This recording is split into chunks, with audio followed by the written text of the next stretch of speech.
Okay, so let's jump right in. When you think about the start of World War II, what comes to mind? For most of us, it's that image of an unstoppable German war machine just rolling over country after country in a matter of weeks.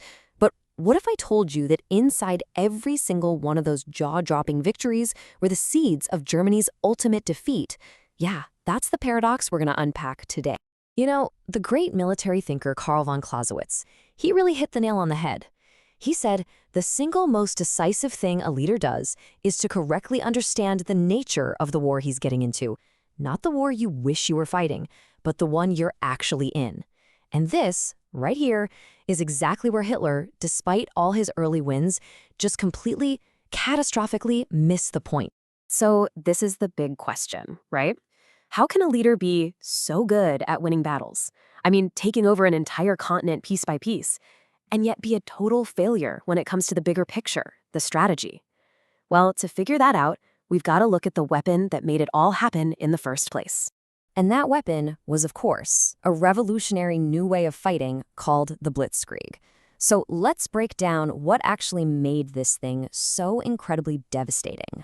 Now, Blitzkrieg, which literally means lightning war, was way more than just a bunch of tanks. You have to think of it as a complete system. See, the goal wasn't that old World War I slog of just grinding the enemy down. No way. The idea was to punch a hole right through their front line and then unleash absolute chaos and paralysis deep behind them before they even knew what hit them. And what's so fascinating is how this all came together. It wasn't just one magic bullet. It was this perfect storm of three things. First, you've got technology, but probably not what you're thinking. The real game changer? The miniaturized radio. It allowed tanks, planes, and commanders to talk to each other in real time. Huge. Second was organization. Instead of just sticking a few tanks here and there with the infantry, the Germans bundled them into their own self-contained armored divisions, the famous Panzer divisions, to act like a concentrated sledgehammer. And third, the people. They trained their officers to think on their feet, to take the initiative and seize any opportunity they saw without waiting for order. And this is the result. It's a terrifyingly efficient playbook. First, you breach the front line. Then you penetrate, pouring your armored divisions through that hole.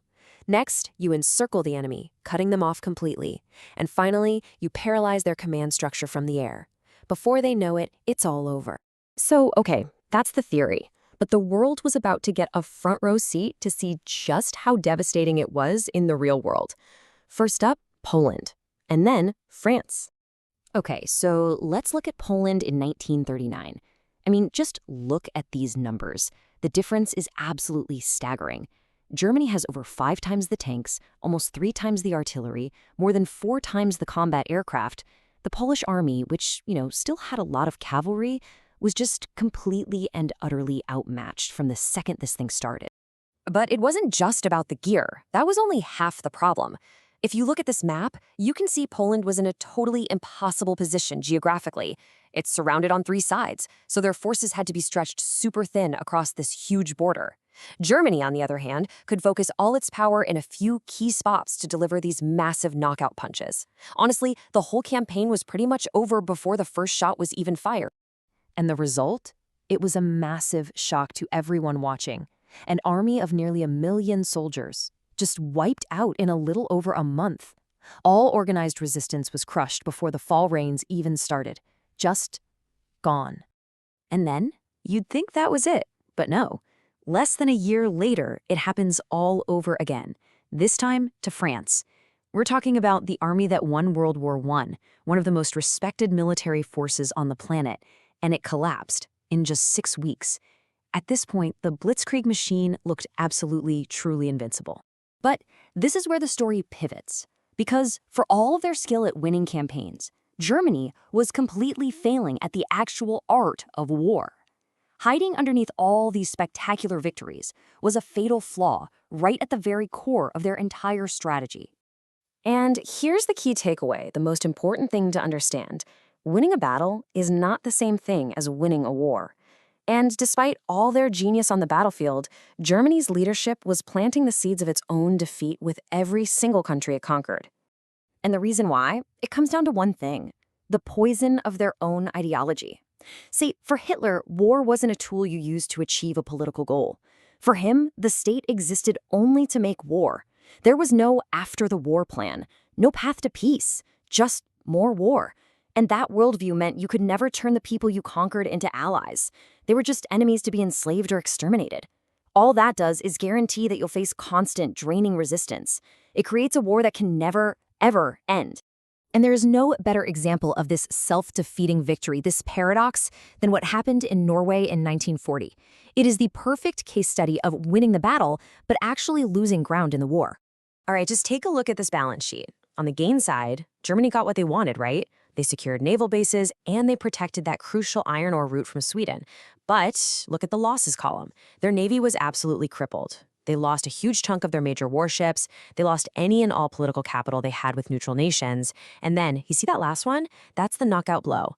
By invading, Germany basically handed the Allies the entire Norwegian merchant fleet, the fourth largest on the planet. Just let that sink in. 16 months. That's how long it would take Germany's U-boats, at the absolute peak of their effectiveness in the Battle of the Atlantic, to sink the same amount of shipping that they just gave to the Allies in a single move by invading Norway. So here's the bottom line. Yes, Germany won the campaign for Norway, no question. But in the process of winning, they made their main enemy, Great Britain, much, much stronger for the long, grueling war at sea. It was a perfect tactical victory that turned into a massive strategic defeat. And that right there brings us full circle. It's the paradox in action. A brilliant military operation planned down to the last detail that when you zoom out and look at the whole war, actually made Germany weaker and pushed any chance of a final victory even further out of reach. Which leaves us with this one big final question. If every victory you achieve actually makes your enemies stronger and locks you into a war that you cannot possibly win in the long run, did you actually win anything at all? It really makes you think about what victory truly means. If you look at a map of Europe, say, June 1941, it's just terrifying. Right. It's almost all one color. From the very top of Norway, way up in the Arctic, all the way down to Greece, Germany controls everything. It just looks like this unstoppable machine. It's the absolute peak of Nazi power. I mean, if you were living then, you would think the war was pretty much over. Exactly. And looking back, it feels inevitable, doesn't it? Like they had this perfectly executed diabolical master plan. But the research we're diving into today suggests that MAP is actually, well, it's lying to us. Lying how? It's masking a massive contradiction. In fact, the source material we're looking at argues that MAP is hiding the very seeds of Germany's defeat. That's the hook for me. The idea that while Adolf Hitler was displaying this statesmanship of the First Order between 39 and 41, he actually fundamentally didn't get the war he'd started. That's the core paradox. We think of him as this military genius in those early years. Mm-hmm. But the sources paint him more as a high-stakes gambler. He was brilliant at isolating his enemies, fighting these short, sharp campaigns. He wanted a series of separate victories. That's the conquest by installments. Exactly, that's the phrase. A payment plan for world domination, pay as you go. A perfect way to put it. He wanted these short bursts. But what he actually did was unleash a global war of attrition. And that was the one thing Germany was absolutely not built for.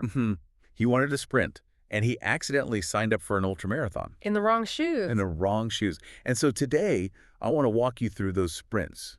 Poland, Scandinavia, France. We need to see how they won so fast, but, and this is the key, how those victories actually sowed the seeds of their own destruction. Okay, so let's start at the beginning. Poland, September 1939. Everyone knows the term blitzkrieg. Lightning War, yeah. Yeah. It's famous. But the source material uses a different German phrase for this campaign, one I found, frankly, much more chilling. Schlacht ohne Morgen. Which translates to? The battle with no tomorrow. That sounds less like a military doctrine and more like a horror movie title? It's incredibly ominous, but it's perfect. The goal wasn't just to defeat the enemy army. It was to annihilate it so completely, so quickly, that it couldn't regroup. There wouldn't be a tomorrow for that army. Why the incredible rush? The weather. They were literally racing the calendar. The German High Command knew they had to be done by mid-October, before the Polish autumn rains started. The mud. It turns those dirt roads into a swamp. Their tanks would have been completely bogged down. The whole thing would have failed. Now, I've always just assumed the secret weapon here was that German tanks were just better, faster, bigger guns, And that's the common misconception. The technology that really truly mattered wasn't the engine or the gun. It was much, much smaller. What was it? It was the radio. The radio. Really? Just communication. Specifically, the miniaturization of the radio. You have to compare the two sides. The Polish army, traditional command. A general sends a runner or uses a telephone line that can get cut.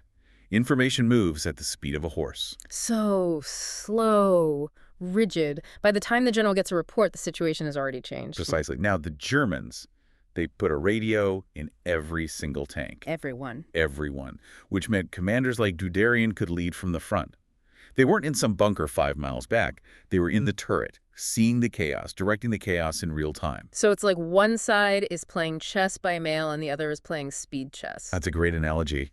The tempo difference was just impossible to overcome. But, and the source really emphasizes this, we shouldn't dismiss the Polish effort. This was not a walkover. They fought hard. Incredibly hard. Yeah. But they were surrounded on 3 sides, totally outnumbered, and yes, sometimes you literally had cavalry trying to delay panzer divisions. They were fighting a 19th century defense against a 20th century offense. And then came the final blow, the stab in the back. September 17th. The Soviet Union invades from the east. I remember reading there was actual confusion on the ground when that happened. Total confusion.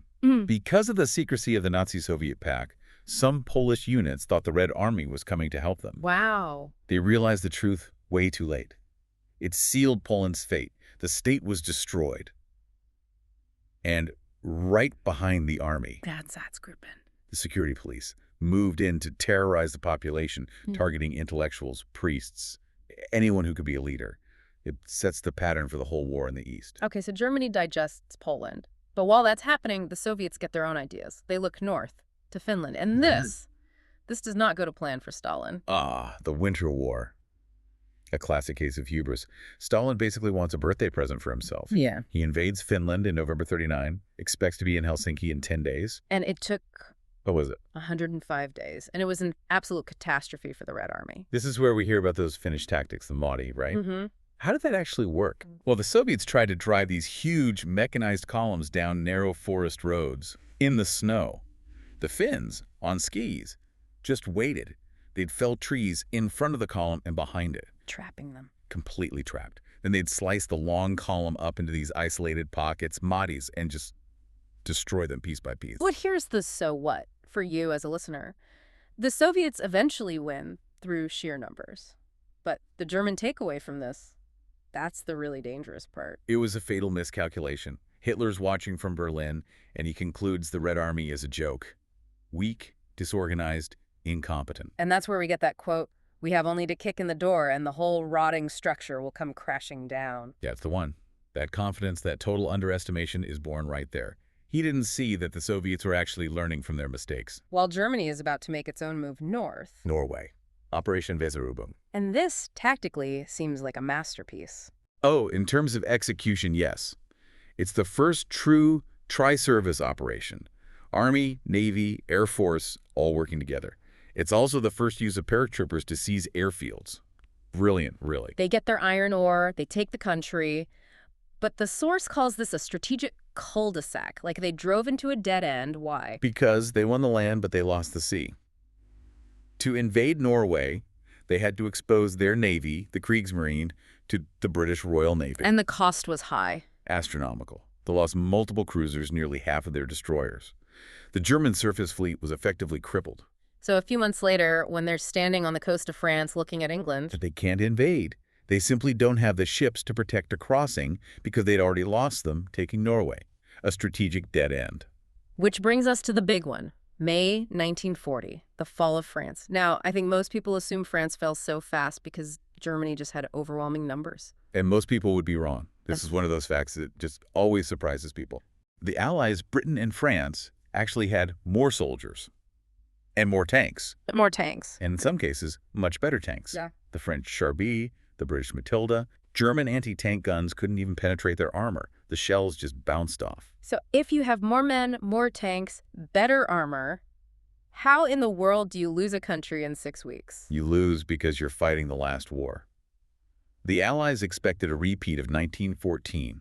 They put their best armies in Belgium to meet the Germans head-on. And I left a weak spot. The Ardennes forest, hilly, wooded.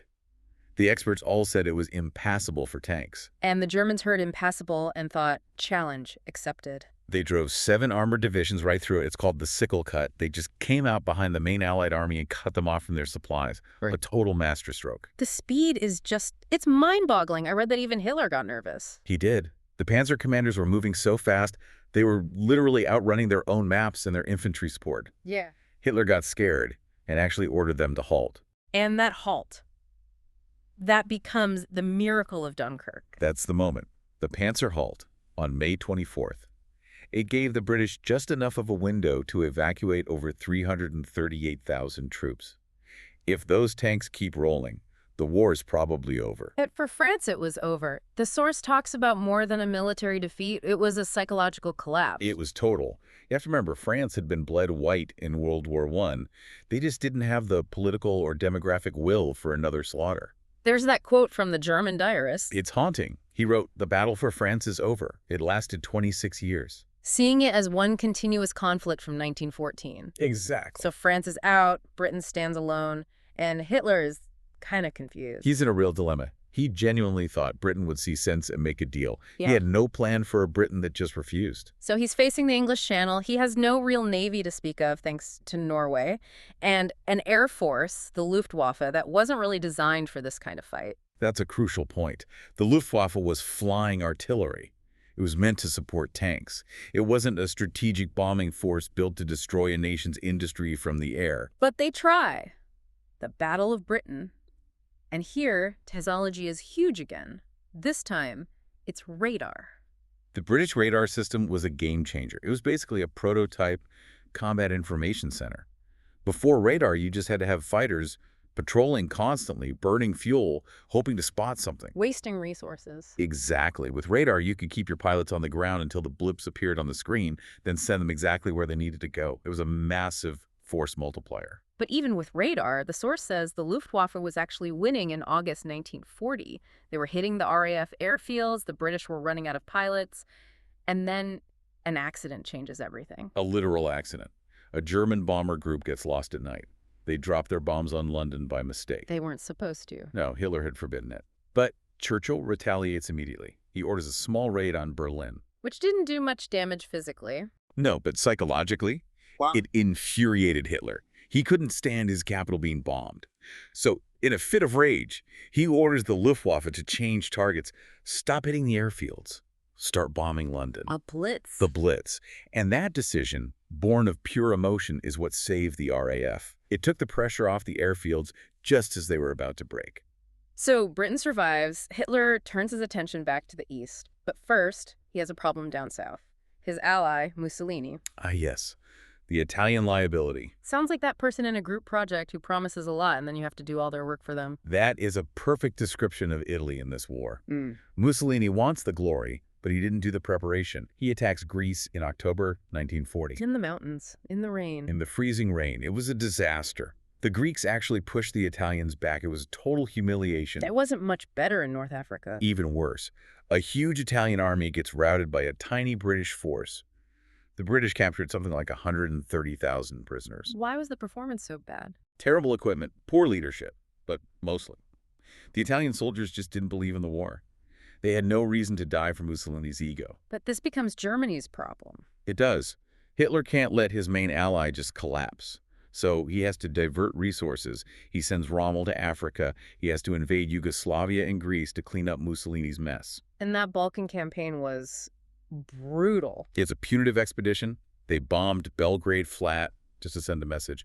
And it kicks off this vicious partisan war that ties down German troops for the rest of the conflict. Another victory that just created a bigger problem. And all this time, there's another war going on, the silent war in the Atlantic. U-boats, tonnage warfare, trying to starve Britain into submission. And the source makes a really interesting point here. It argues the real winner of the whole 1940 campaign was America. It's a crucial connection to make. The fall of France was a massive shock to the American system. They suddenly realized the Atlantic Ocean might not be enough protection. So even before Pearl Harbor, they're gearing up? Massively. The U.S. Navy starts escorting convoys to Iceland in 1941, fighting this undeclared war with U-boats. Hitler's victories in Europe were waking up his biggest possible enemy. Which brings us back to where we started. June 1941, the eve of Barbarossa. Germany looks unstoppable on that map. But now we can see all the tracks under the surface. Deep cracks. First, logistics.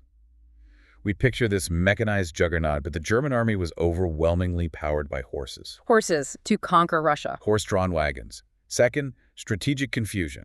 Hitler and his generals couldn't even agree on the main objective. Was it Moscow, the political center, or Ukraine for the resources? And when you compromise on a strategy, You usually do neither thing well. But the biggest flaw, the source argues, wasn't military, it was moral.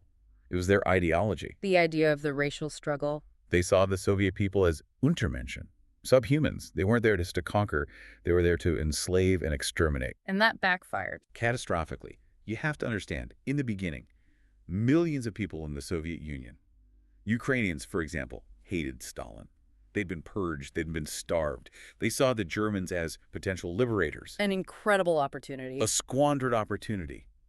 The German brutality was so immediate and so extreme, they gave those people no choice. It was either fight with Stalin or be annihilated. They turned a potential political win into a war of annihilation they were not equipped to win. Exactly.